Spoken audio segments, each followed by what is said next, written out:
Manchester United are preparing for a massive summer. Bruno Fernandes has finally spoken on his future. Marcus Rashford's Barcelona move could be back on, and Michael Carrick is already demanding new signings. Plus, Darren Fletcher is furious after the FA Youth Cup final controversy. Bruno Fernandes makes definitive statement on Man United future. I'm not good at hiding things. Bruno Fernandes has spoken about his goals with Manchester United after being named the Football Writers Association Footballer of the Year for an outstanding personal campaign.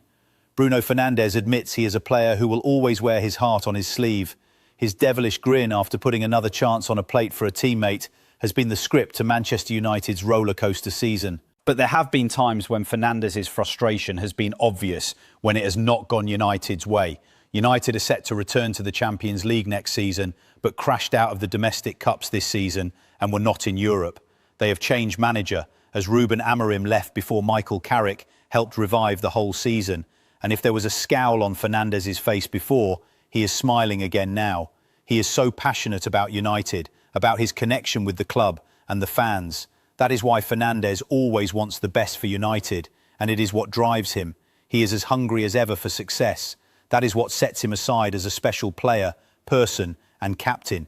Fernandes, 31, said, "I'm very bad at hiding my emotions. I really show what I feel, and I'm not afraid of it. Some people take it one way, positive, and others take it negatively. But I can't change the way I am. It's phrased on me, and it's not something I can change from one day to the other. I can't just become a different person. You can adapt yourself, you can improve, you can learn, and I'm doing that every day. Obviously, you can become a better player, a better person, a better captain, a better teammate, and I will always try to do that until the end of my career." You feel like it's very tough, especially if you're at a club for a long time. Sometimes people want to see new faces, new people coming in trying to win and replicate things that were done in the past by other players. But I really feel the love and support from the fans every time I step out onto the pitch at Old Trafford, because they believe in me as one of their own, and I always try and replicate for them what they have seen so many times coming into Old Trafford. I just try and do the best I can to make them proud, while at the same time making sure we are as successful as possible. United's glory days are a constant reminder of past success, but they also serve as an inspiration to the current team to get back to winning major trophies. Fernandes has won the FA Cup and Carabao Cup with United, but clearly he wants more. And he is honoured to join the likes of Wayne Rooney, George Best, Sir Bobby Charlton, Cristiano Ronaldo, Teddy Sheringham and Roy Keane in winning the Football Writers Association Footballer of the Year. But he is desperate to also follow in the footsteps of those legends by winning the biggest trophies. He said, "I want to achieve everything that those players achieved in terms of winning with the club. But being in their company with this award is massively important for me, and I won't hide from that. It will always be the prize for me. That's always what my goal has been. I've never hidden from that. As I said before, I'm not very good at hiding things. I speak out whenever I want on what I want to achieve, and what I want to achieve is winning the league and winning the Champions League. There have been 19 assists, and there are still 2 more games to beat the record.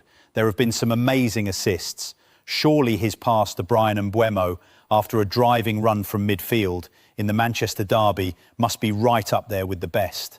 Fernandes added, "From this season, I have a lot of them that I like. People talk about the set pieces a lot, and many have come from set pieces. And when you see Casemiro scoring a goal or from a header, he tells me exactly where he wants me to put the ball. Sometimes it's more difficult than to make that run that I did for 40 or 50 metres, thinking about trying to move the centre-back, trying to get him to move on the wrong side to give more space to Bryan. Sometimes it's more difficult because you have to put the ball exactly where you want, and he still has to have the quality to head it in the same way that Bryan had to put the ball in. But in terms of certain aspects of the game, changing managers, difficult weeks, we had 2 games before that which were not going our way. We had Burnley away. We were winning, but then we got knocked out of the FA Cup, and then we had to play City at home, who we know are big rivals for us. Also, it is such an important game for us to turn things around and do different things this season. Man United and Marcus Rashford set for talks very soon as new Barcelona proposal emerges. Manchester United loanee Marcus Rashford has enjoyed a successful spell at Barcelona, but the club are yet to trigger a permanent clause in his deal, with his future still unclear. Manchester United are poised to restart talks with Barcelona over Marcus Rashford as soon as next week, with the Spanish giants eager to arrange another loan switch. While the forward has shone during his stint at the Camp Nou, club hierarchy and fans remain split over making the move permanent. Rashford, 28, joined Barca on loan from United last summer and has registered 14 goals and 14 assists in 48 appearances across all competitions. Last Sunday, the England international bent in a stunning free kick to help Barca defeat Real Madrid 2-0 and seal the La Liga title. He featured for 64 minutes before being replaced by Rafinha. Afterwards, Rashford disclosed he would like to prolong his time at the club, though he conceded he is uncertain what will unfold this summer. "I'm not a magician, but if I was, I would stay at Barcelona," he said. "We will see. I came here to win. This is a wonderful team. They're going to win so much in the future. To be a part of that would be special." Barcelona have stalled on activating the permanent clause in Rashford's loan deal, and according to The Independent, are poised to renegotiate the terms owing to their tight finances. Discussions are reportedly expected to resume next week as they seek to structure an agreement, with a further loan described as a possibility. However, Mirror Sport understands United have no desire to sanction another loan, with the club eager to strip Rashford's considerable wages from their books. United are expected to rebuff Barcelona's efforts to extend the loan and remain firm on the agreed transfer fee, meaning Hansi Flick's side must pay £26 million or risk losing the forward altogether. Barca are actively searching for a new left winger and have pinpointed several targets alongside Rashford, with club director Deco and manager Flick reportedly not fully sold on the England international and weighing up their alternatives. The Barca boss, however, has praised Rashford's contribution throughout the campaign, stating, "As for me, I appreciate Rashford that very much. I think his season was fantastic. He has good numbers, and I am very grateful that and appreciate it greatly. At the end of the season, we will analyse everything, and then we will see what will happen." Given Rashford's fruitful stint in Spain, that fee would arguably represent exceptional value. And should the La Liga champions fail to seal a deal, the 28-year-old looks certain to attract attention from elsewhere. The World Cup could play into United's hands if Rashford is afforded the opportunity to shine on the world stage. He has been a regular fixture in England's squads under Thomas Tuchel. A return to Old Trafford isn't being considered, even if Michael Carrick assumes the head coach role. Rashford hasn't featured for United since December 2024 and even witnessed his number 10 shirt passed to Matheus Cunha after losing favour with Ruben Amorim. The former United manager famously said he'd rather put his 63-year-old goalkeeping coach on the bench than a player who doesn't give maximum effort. Rashford concluded last season on loan at Aston Villa and was compelled to train separately from the first-team squad in the summer before his Barcelona switch. Rashford's spell in Catalonia has yielded 2 trophies, the Spanish Supercopa and La Liga. Man United news: Michael Carrick's first transfer demand, as Casemiro admits Mainoo fear. Michael Carrick is set to get the Manchester United job on a permanent basis. Having secured a return to the Champions League, Manchester United are edging closer to confirming their next permanent manager, with Michael Carrick firmly in the driving seat. The 44-year-old has exceeded the expectations of many since stepping in for the remainder of the campaign in January, following a bitter conclusion to Ruben Amorim's turbulent tenure. United have considered alternative candidates, yet Carrick has long been regarded as the leading contender for a role that several players have publicly endorsed him for. The former Middlesbrough boss has overseen a dramatic improvement in both atmosphere and results, with Champions League qualification wrapped up with 3 matches still to play. With 2 fixtures remaining this season, a home clash against Nottingham Forest on Sunday and a trip to Brighton, United are also on the verge of cementing a comfortable third-place finish ahead of Liverpool and Aston Villa. It promises to be a busy summer at Old Trafford, with both arrivals and departures anticipated, as Carrick, should he land the role, looks to place his own stamp on the squad. Express Sport brings you a roundup of the very latest news from Old Trafford. Carrick's demand.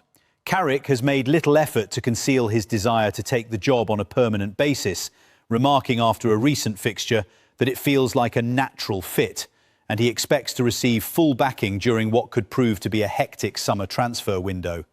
In crucial discussions with senior figures next week, Carrick will seek guarantees the club will do everything possible to secure their priority transfer targets. His expected confirmation as permanent manager will have the additional benefit of tying down Bruno Fernandes's long-term future. The Portuguese midfielder was on the brink of departing the club last summer before being convinced to remain by Amorim. His compatriot's sacking prompted further questions about his future, amid reports he had grown weary of the club's relentless cycle of instability. Nevertheless, with Carrick in charge, Fernandes is prepared to pledge his long-term future to the club. Casemiro's Mainoo fear. Departing midfielder Casemiro has been offering guidance to Kobbie Mainoo, describing him as the present and the future of the club. The circumstances of both players have been transformed under Carrick. Mainoo has been brought back into the fold after battling to establish himself in Amorim's plans, while Casemiro has been an integral player throughout the second half of the campaign, with appeals for him to reconsider his decision to depart this summer. The Brazilian has been influential off the pitch as well, providing mentorship to younger players like Mainoo, despite admitting his fear that players take too much praise from social media. Speaking on Rio Ferdinand's podcast, he addressed the difficulty of connecting with younger players in the era of social media. When Ferdinand suggested that it is harder to be as demanding with younger players nowadays, he responded, I try, but the phone, the social media is very difficult because everyone sees on the phone, nah, you play good. You think, you play good. Yeah, it's top. He went on to speak specifically about Mainoo, adding, and I try every day about this with Kobbie. He's an unbelievable player, but he needs to train. He needs fear. I play, I don't play. I need to push the training because this guy is the present and the future of the club. Darren Fletcher fumes at Man City for what Man United players had to deal with after Youth Cup defeat. Darren Fletcher gave an emotionally charged interview after Manchester United's U18s were beaten by Manchester City in the FA Youth Cup final. Darren Fletcher ripped into Manchester City for reading out the names of individual coaches during the trophy lift celebrations after beating Manchester United to win the FA Youth Cup. Fletcher also admitted he was disappointed with the FA for allowing the final not to be played at the Etihad. United lost 2-1 against City in the Youth Cup final, suffering defeat after a late goal from Regan Heskey. During the trophy lifting ceremony, the City announcer at the Joie Stadium read out the names of every player in the City squad, along with the names of their under-18 coaches. Fletcher was irked by City's post-match celebrations, which he felt were excessive, and City officials noted that United's under-18 boss approached FA officials while the presentations were underway to air his views.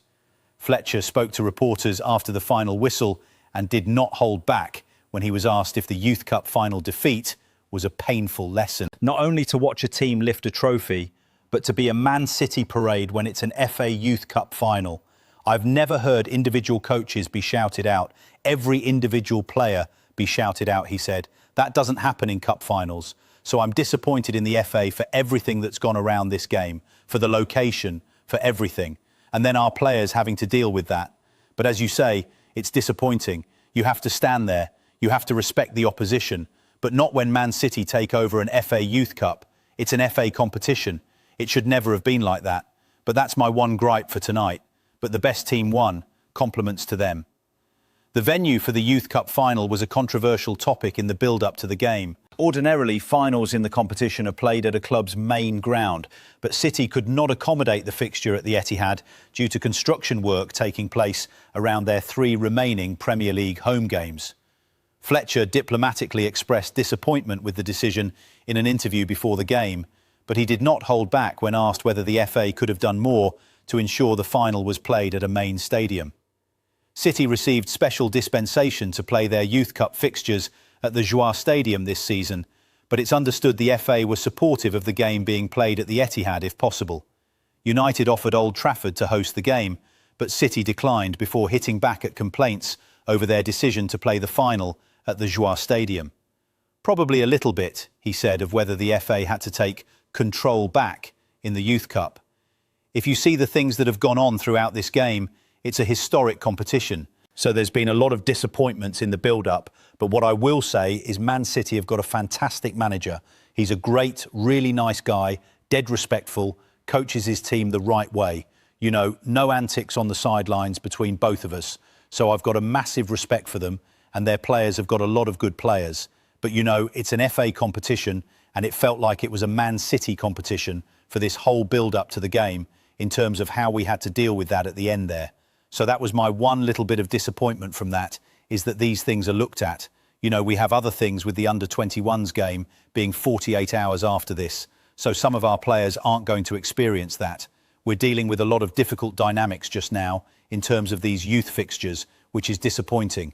And hopefully people take a step back now when they've come away from it. And there's a lot of learning to be done for the Premier League and for the FA for these historic competitions.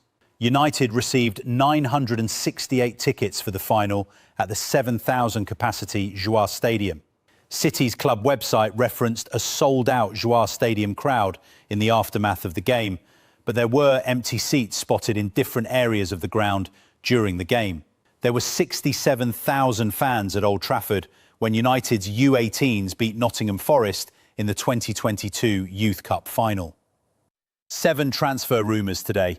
Man United's bargain deal, Arsenal enter race, Liverpool's Isak solution, Premier League news and rumours involving Manchester United, Liverpool, Arsenal and Chelsea. If the end of the Premier League season and the impending World Cup weren't enough, football fans will soon be able to gorge themselves on a feast of transfer news and rumours.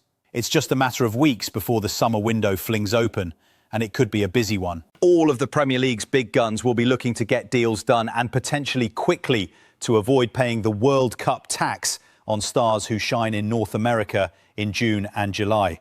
The likes of Manchester United, Liverpool, Arsenal and Chelsea will also be active over the next few months, with billions set to be lavished across Europe. Bargain fee emerges. Manchester United's loyalty to the Atalanta supermarket could help them secure a bargain deal for midfielder Ederson. The New Balance Arena has been a regular haunt for United scouts in recent years. Amad Diallo and Rasmus Højlund have arrived from the Serie A club, so they have a 50% success rate, given latter looks set to stay at loan club Napoli. Having been quoted 9-figure fees for players on their midfield long list, like Elliot Anderson, the highly rated Ederson, 43, could be available for the knockdown price of £43 million, per reports in Italy. Barca to poach Pedro? It feels like João Pedro has only been in Chelsea for 5 minutes, but then few people last long at Stamford Bridge, it seems.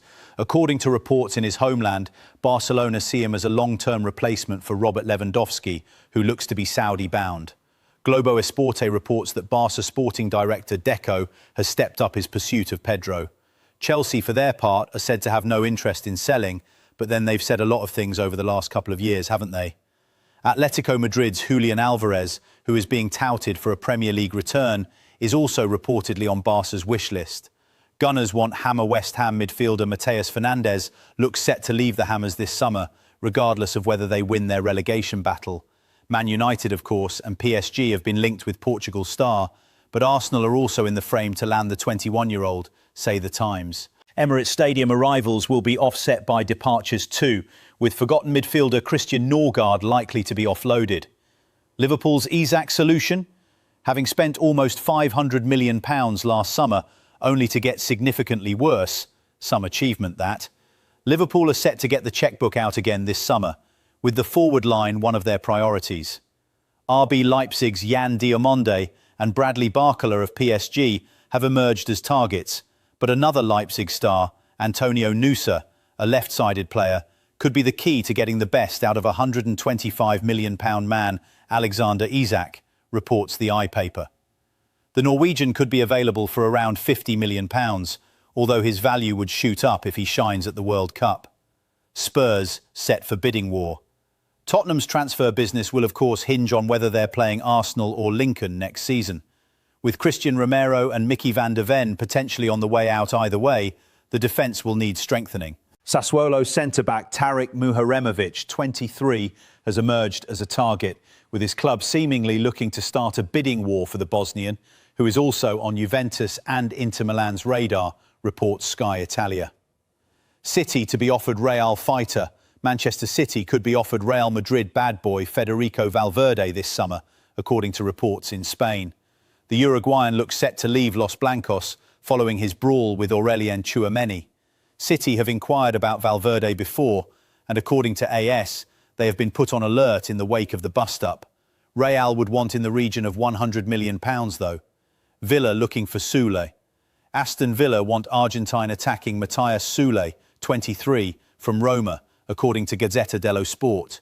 The news comes after the conditions for Dutch winger Donyell Maalen's loan move from Villa to Roma were triggered, making it a permanent transfer. There are suggestions that the Soule deal could be done sooner rather than later, so Roma can include the sale in this season's FFP balance sheet.